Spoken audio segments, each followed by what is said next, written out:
Hey guys, this is Skip from Soundboy Magazine, and today we are going to be working on a very simple cable termination technique for Cat5 and Cat6 Ethernet cables using an easy connector. So first let me show you the connector.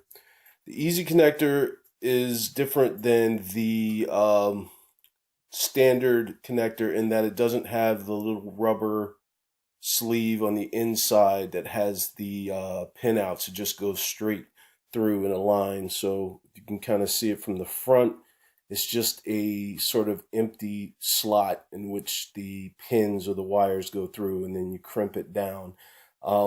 Easy connectors work if you need to make a cable really quickly, and you don't have to comply with the category standard in some data center environments, and also with some networking companies. So the easy connectors work just like the other connectors, just a little bit easier to do. So the tools that we're going to need to do this are one, a diagonal cutter or diagonal clip, a cable stripper or wire stripper. I like the ones made like this that are sort of like in a cigar cutter style. They're the fastest way to strip the wires, in my opinion. There are a lot of ways to do it, and actually you can also do it with a pair of utility scissors just as well, but I like these a little better. They're just faster to me. And you're also going to need a crimper, Cat5 cable crimper here, so it's pretty standard. This one has the option of doing either an RJ45 or the regular size phone line jack crimp. So that's what that looks like. So what I'm going to use as an example is this cable, so a regular Cat5 cable that I've been using in place of Wi-Fi when I have a secured connection. And I'm going to use this one because the safety lock tab actually broke off, so I need to re-terminate it because this one keeps slipping out of the Ethernet jack on my laptop. So I'm just going to cut this off and make a new termination using the easy connector. Okay, so we start with the diagonal cutters here, and I'm just going to cut it off basically anywhere here. There's a sticker here. I don't want to deal with that. So I just clip it there. And you don't really need this in for anything. You can actually toss it if you want to, because it's already been crimped. It's no good. So from here, I'm going to take the cable strippers and I'm going to put it in the second position of the cable stripper and then circle it around a couple of times. And you'll see that wax coating just slips right off.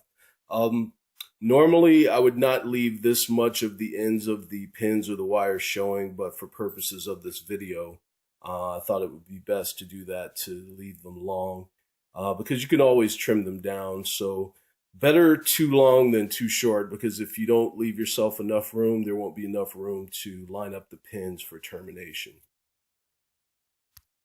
So what I'm going to do next is basically sort of splay the ends of the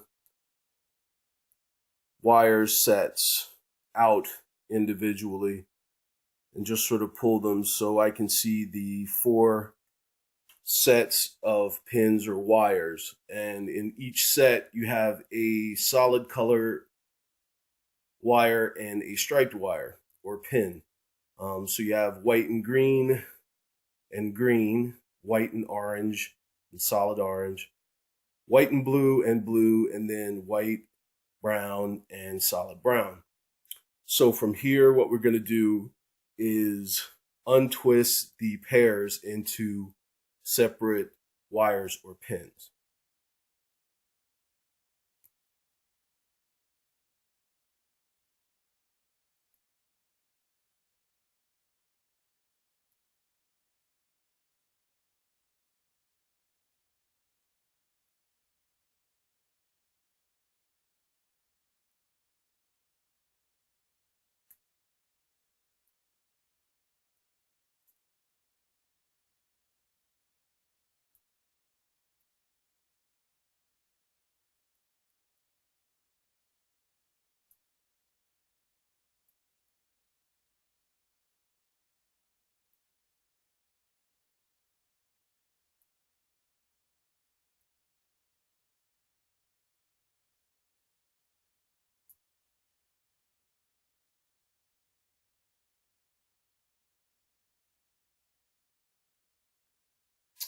Okay, so now we have all 8 pins showing individually via their color. And from here, what we're going to do is match them up in sequence in order to make a patch cable connection for the termination. In upcoming videos, I'll show you how to do some other connections like a crossover and a rollover, or sometimes they call it a reverse. Usually it's called a rollover. Those require different pin configurations or wire configurations, but for this purpose, we'll just be doing a patch connection. So I'll show you how to line those up. Okay, so now that your pins or wires are exposed in the 8-pin set and you've untwisted your pairs, now you're going to line them up for a patch cable connection, or sometimes it's called a straight through. So again, the colors are white, orange, orange, white, green, green, white, blue, blue, white, brown, and brown. So the order that they will go in for a patch cable is white, orange is first,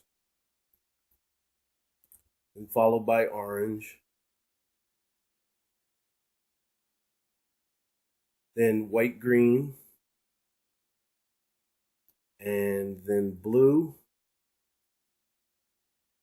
So a good way to remember this part is that the blues are always sort of in the middle in the 8-pin set. Blue is always going to be number 4, and white blue is always going to be number 5. So if you start to do this and you notice that your blues are on either side, closer to one side than the other, then you have to start over. So we have white, orange, orange, white, green, blue, white, blue, then green,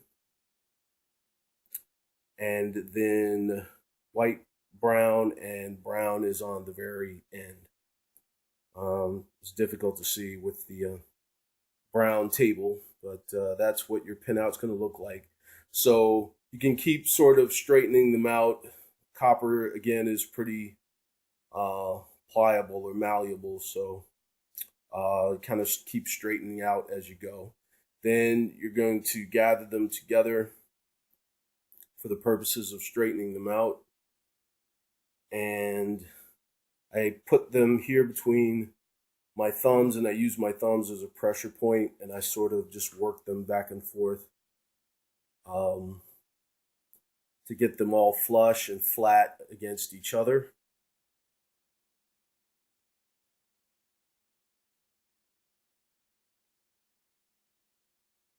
So they're basically pretty straight now. Then I'm going to take my diagonal cutters or my snips, and then make a cut straight across. And you're going to have a fair amount of debris when you do that. So that's another reason sort of not to expose too much of the pins when you're using the cable cutters, because you'll have more to clean up. And also, you don't want to waste a lot of the copper pinout as well. Copper cable is pretty expensive, so you want to try to conserve it as much as possible. So you're going to hold it like this, basically straight, flush, and flat across. Make sure your cables or your pins are in the correct order, your pins or wires. And next we're going to slide them into the easy connector. So we have our easy connector here, and basically you're going to hold the easy connector with the safety tab pointed away from you or down, and we're going to just slide in the exposed pins through the easy connector, and it'll slide straight through the other side. Again, the other standard connector has a rubber guide or plastic guide on the inside to where you have to match up the little pins exactly, but the easy connector just has one big opening. So you can just slide it straight through. So this is another good opportunity to make sure all of your pin colors are correct. And then you're going to take your diagonal cutters and you're going to make another cut.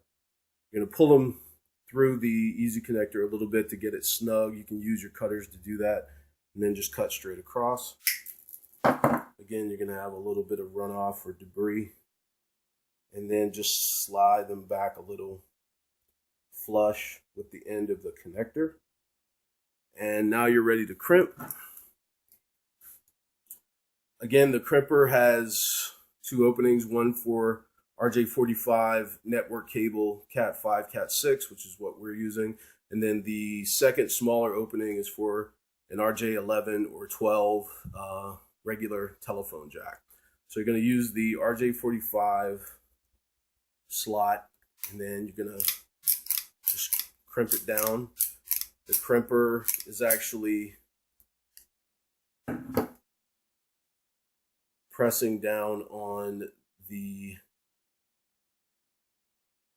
easy connector here to where the plastic now is making contact with the pins. And you are all set. You are ready to test your connector. Okay, so we have our newly crimped Cat5-Cat6 connector that we just terminated. So now we're going to test it. Connect one end to your modem or your router, and connect the other end to the network port on your laptop or your PC tower. So there. So next you're going to turn off your wireless if you have a laptop. That way you're making assured that you do have a successful connection. And then from there, you're just going to check your connectivity, and the bars will actually switch from the wireless signal bars to a rectangle, which is basically the symbol for your network connectivity through a cable connection. So you're all set. This is handy if your Wi-Fi goes down, or if you work at home and you need a network connection, or if you use a VPN. It has a lot of different practical uses. So you can practice it. It takes a while to get your methodology down to where you like it. But this is just a basic cable connection that may help some of you out. It's also good training if you're in A+ or Net+. Okay, thanks for watching. Be sure to tune in to our other channels, The Soundboy Show, Catharsis Magazine, and Time in Outer Space. Okay, thanks.